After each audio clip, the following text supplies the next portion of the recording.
Jadi dari plastik botol yang tadi putihnya yang bening itu bahannya PET ya kalau nggak salah ya? PET, betul. Akan dimasukkan ke mesin ini nih, sahabat Daai. Jadi nanti kita akan masukkan ke mesin filamen ini, dikonversi dari pita menjadi filamen atau benang yang bulat.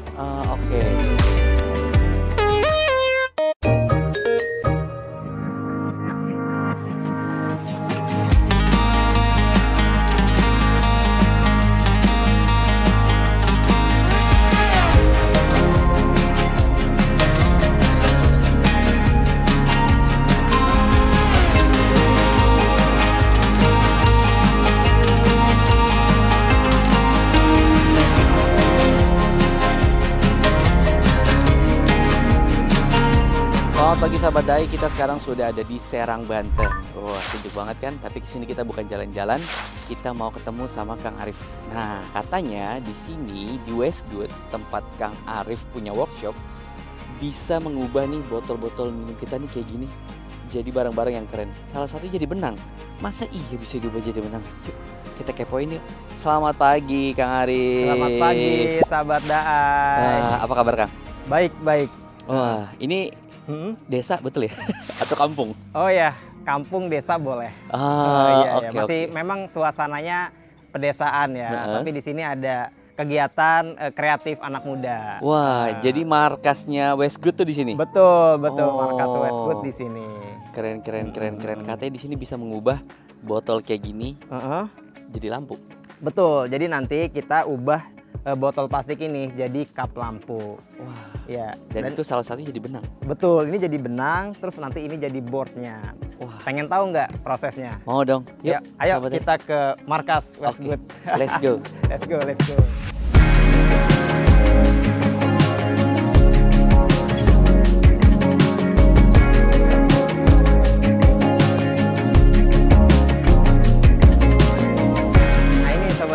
Kita lagi di workshopnya Westgood.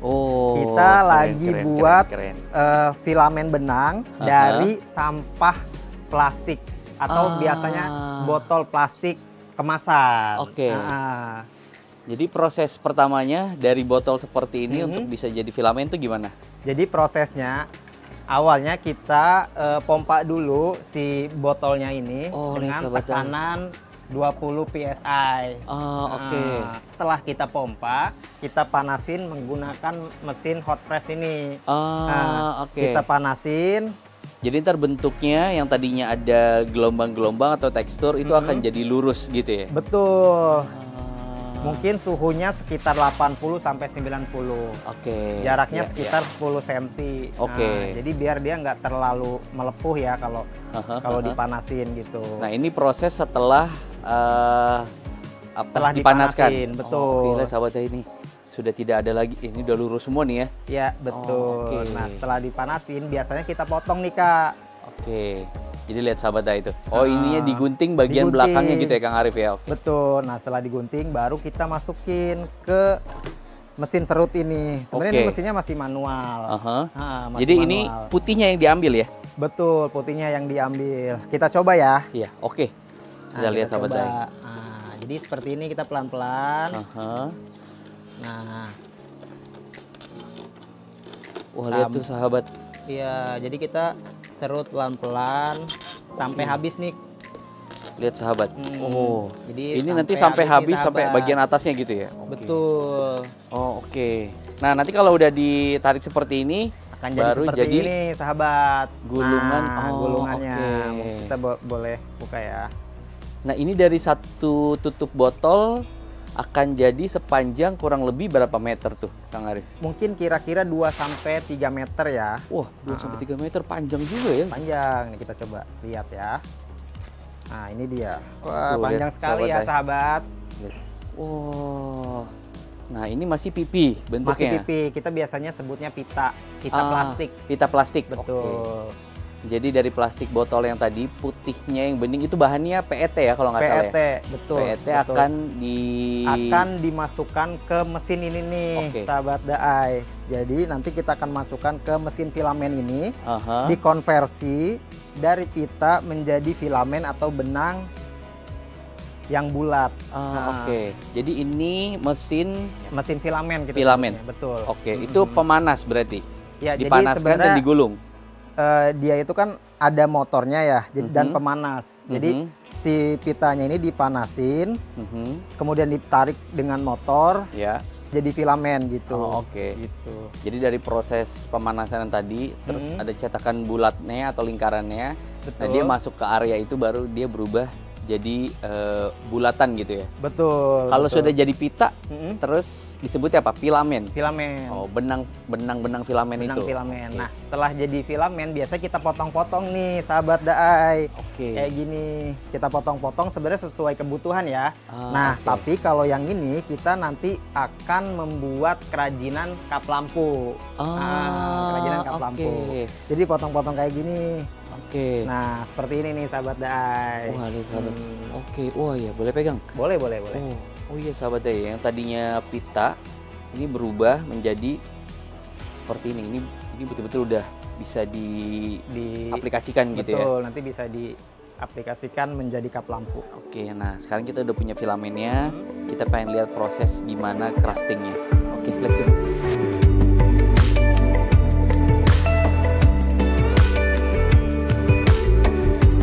Sahabat Daai, kita masuk ke proses perakitan. Oke. Jadi di sini perakitannya menggunakan filamen dan board. Filamennya ini terbuat dari botol plastik yang kita lihat tadi prosesnya. Oke. Kemudian ini dari tutup botolnya, sahabat Daai. Oke, jadi atasnya atau rangkanya itu dari tutup botol yang board ya? Iya, betul. Oke. Kemudian si filamennya atau benangnya ini dari bodi plastiknya itu. Jadi semuanya kepake. Nggak ada yang kebuang sama sekali gitu. Nggak ada yang kebuang sama sekali.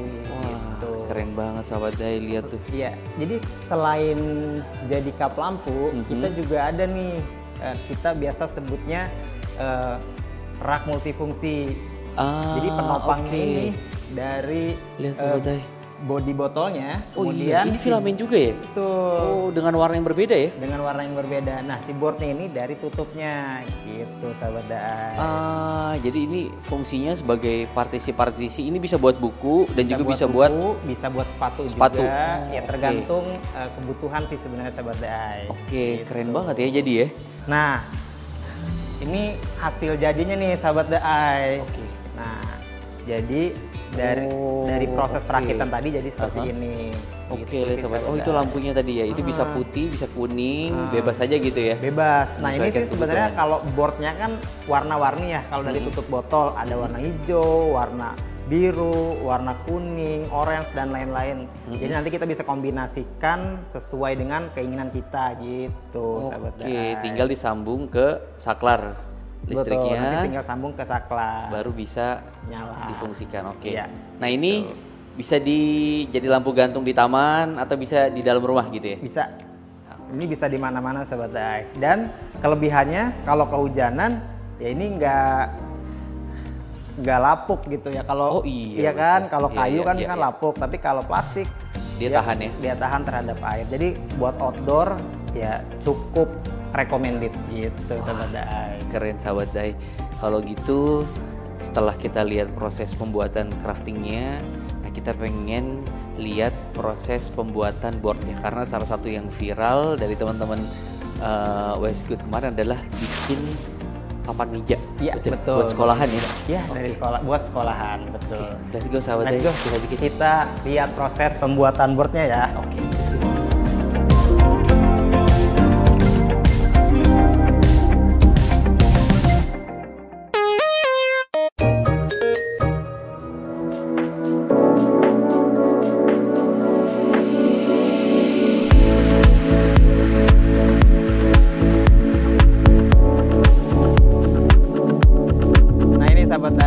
Kita masuk ke proses pemilahan sampah sesuai dengan warna.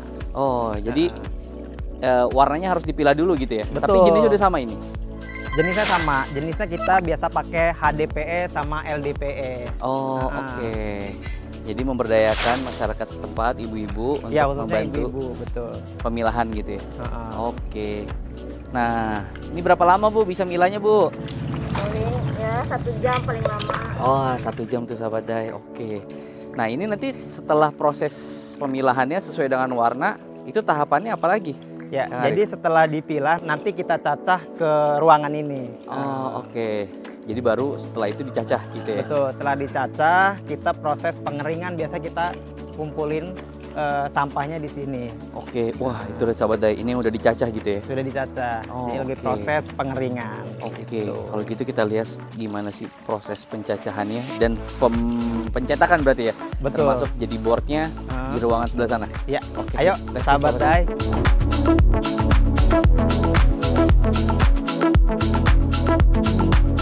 Nah ini sahabat Dai, kita masuk proses pencacahan dari limbah plastik. Wow. Maaf nih sahabat Dai, agak berisik karena mesinnya lumayan kenceng banget nih sahabat Dai. Ini akan dicacah sekecil apa? Nah, ini proses pencacahan jadi flek. Kita biasanya sebutnya flek. Oh oke. Biasanya hasilnya diameter 8 mili sampai 1 cm. Oh oke, 8 mili sampai 1 cm, oke ya. Dan semua warna perlakuannya sama gitu ya? Betul, semua warna perlakuannya sama. Nah ini hasil pencacahnya, nanti bisa kita lihat di sini sahabat Dai. Nah ini untuk proses pencacahannya, satu mesin ini dalam kurun waktu tertentu bisa berapa banyak tonasenya? Biasanya 100 kilo itu 1 jam. Oh oke, 100 kilo 1 jam gitu ya? 1 jam. Banyak juga ya sahabat Dai. Oh. Dan itu semuanya akan dicetak jadi papan, jadi board. Nah, proses pencetakan papan mungkin kita ke ruangan sebelah. Oke. Oke, yuk let's go sahabat, kita lihat. Sahabat.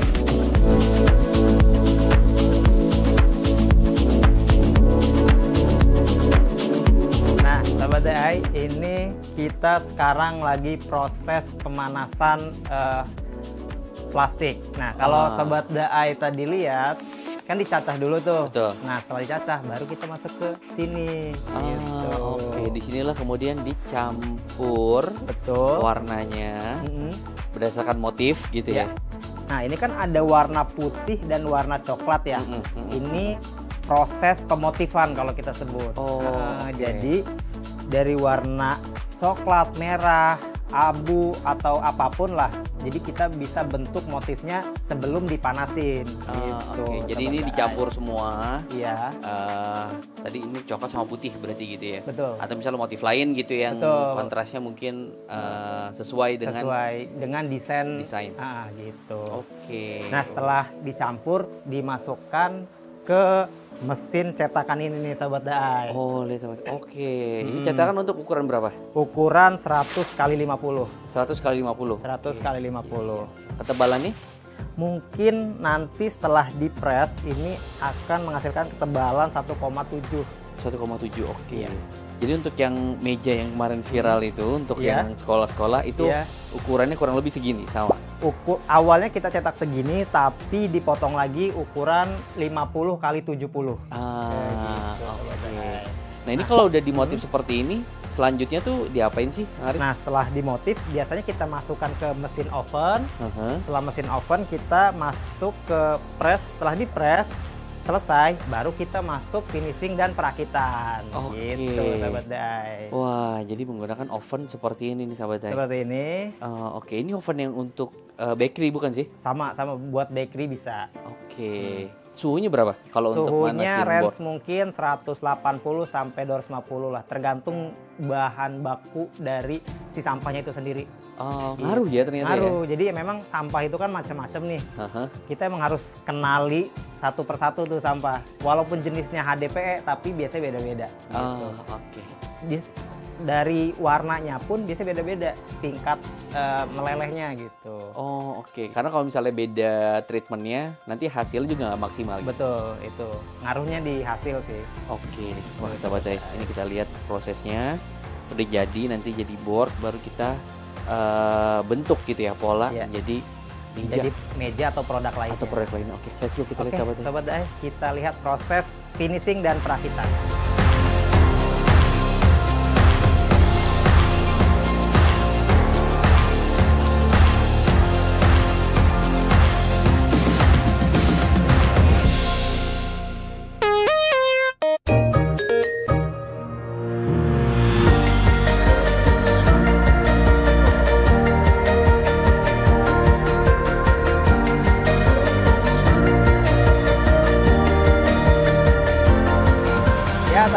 Badai, sekarang kita lagi proses finishing.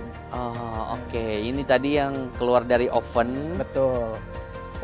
Bentuknya akan seperti ini gitu ya? Jadi tetap harus di finishing lagi ya? Ya, sebenarnya finishing ini buat ngalusin aja sih. Nah, jadi kan kalau keluar dari oven kan biasanya ada serat yang kurang rapih. Nah, ini fungsinya finishing tuh untuk merapikan serat-serat yang kurang halus. Nah, dari papan ini nanti kita buat produk dengan desain yang berbeda-beda.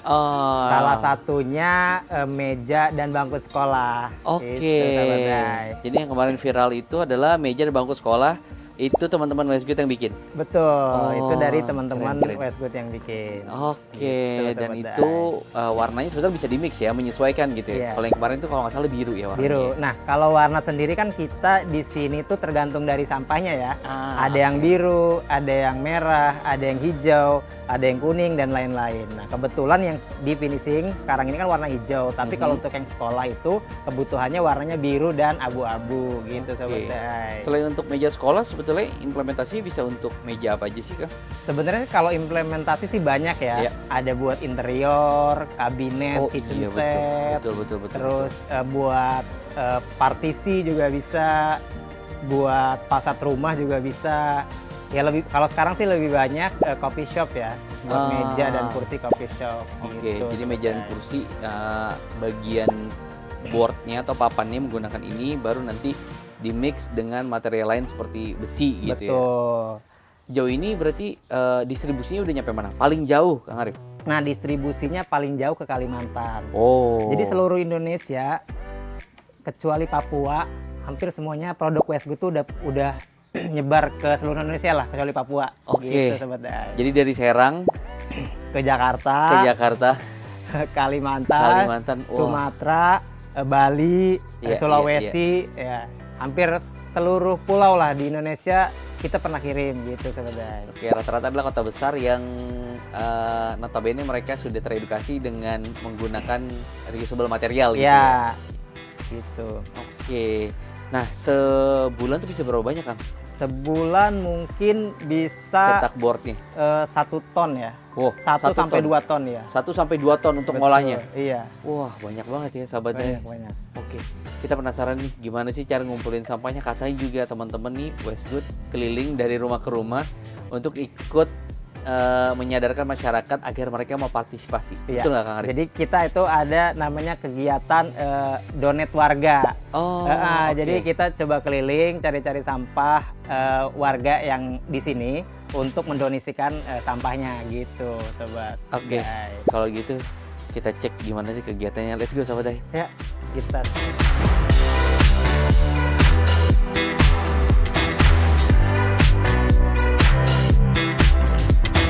Nah Sobat Dai, sekarang kita berada di salah satu rumah warga yang biasa mendonasikan sampahnya ke Westgood. Oke. Jadi lumayan banyak yang terlibat. Ada berapa banyak kan? Ya mungkin sekitar 10 ya kalau sekarang. Oke. Kita pengen lihat gimana sih prosesnya. Yuk. Ayo.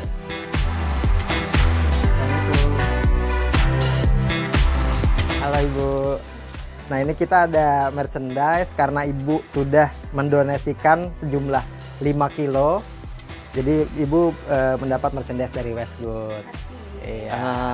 Oke. Ini sampahnya Sobat Dai. Jadi kalau kuantiti tertentu sudah terakumulasi, itu bisa dapat produknya atau merchandise-nya gitu ya? Betul, biasanya kita itu akumulasi dalam jumlah 5 kilo biasanya. 5 kilo dapat 1 poster atau tatakan kopi dari Westgood gitu. Oke. Jadi mereka juga bisa merasakan produknya langsung. Betul. Gitu ya, dari apa yang mereka donasikan gitu. Iya, betul Sobat Dai. Oke. Nah, ini programnya udah berlangsung berapa lama kan? Programnya mungkin baru 3 bulan, tapi semoga bisa menjangkau masyarakat lebih luas lagi sih Sobat Dai. Harapan Westgood sih seperti itu. Jadi yang diedukasi ke masyarakat apa sebelum mereka ikut berpartisipasi? Ya, paling simpel sih sebenarnya ini ya, milah sampah ya kan. Jadi sampah organik maupun sampah non-organik itu warga perlu edukasi tentang pemilahannya itu gitu. Karena semua sampah itu sebenarnya bisa difungsikan lagi. Kayak sampah organik jadi kompos, sampah non organik ya bisa jadi produk seperti Westgood ini. Gitu. Jadi yang khusus buat dikasih ke Westgood itu sudah yang anorganik gitu ya? Non organik, biasanya sampah jenis HDPE dan LDPE. Oke, gitu. itu umumnya ada di produk seperti apa kemasannya? Biasanya tutup botol, kemudian skincare. Oh iya betul, ibu-ibu pasti skincare banyak. Iya. Sampo ya betul ya. Betul, shampoo ataupun produk-produk seperti kalau di otomotif bapak-bapak oli, bekas oli gitu. Oke, kalau gitu sahabat Dai kita ikut ngumpulin lagi karena ini baru satu rumah. Ya. Kita jalan lagi keliling. Oke, let's go. Let's go. Oke, terima kasih Ibu.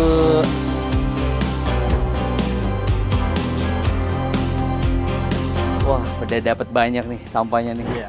Ini donasi dari masyarakat. Tapi kalau sekarang teman-teman Westgood ini lagi ada R&D apa atau pengembangan apa? Kalau sekarang sih mungkin lebih ke warna ya. Jadi dari sisa sampah produksi kita olah lagi. Nah itu kita lagi R&D warnanya itu mungkin lebih ke abstrak. Itu sih yang lagi kita proses R&D di Westgood. Oh gitu. Oke. Tapi kalau misalnya kita bicara soal produk implementasi, masih banyak nggak sih sebetulnya yang mau dikembangin sama teman-teman? Ya sebenarnya kalau produk banyak ya, karena kan kita kan basicnya bikin material ya. Jadi mungkin dari arsitektur, interior maupun produk itu sendiri bisa sih dikembangin menggunakan material sampah plastik itu sendiri. Gitu. Tapi kalau dari 10 rumah atau puluhan rumah kan nggak cukup nih menuhin produksinya. Itu rata-rata ngambilnya dari mana Kang? Biasanya kita kerjasama dengan bank sampah dan pengepul juga sih sebenarnya. Oh, bank sampah dan pengepul gitu. Iya, betul. Karena ya kalau di daerah kan sebetulnya banyak ya gitu yang melakukan aktivitas kayak gitu ya gitu. Betul. Oke, hope-nya apa lagi sih Mas? Kang Arif untuk kedepannya? Ya. Untuk sebenarnya kan good. Kalau project sampah ini kan kita nggak bisa lakuin sendiri ya, jadi emang harus banyak pihak yang membantu.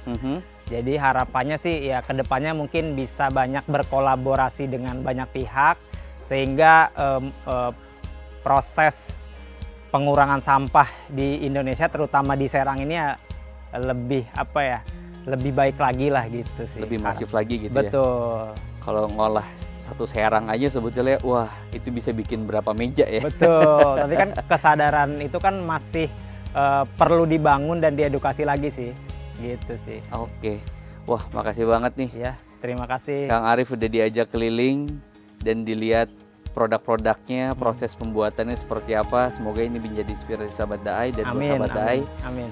Kalau misalnya mau ikut jadi donatur bisa ya? Bisa. Nanti langsung DM atau hubungi ke Westgood aja. Oke, baik. Terima kasih Kang Arif. Terima kasih. Sehat selalu. Sahabat Daai, sehat selalu.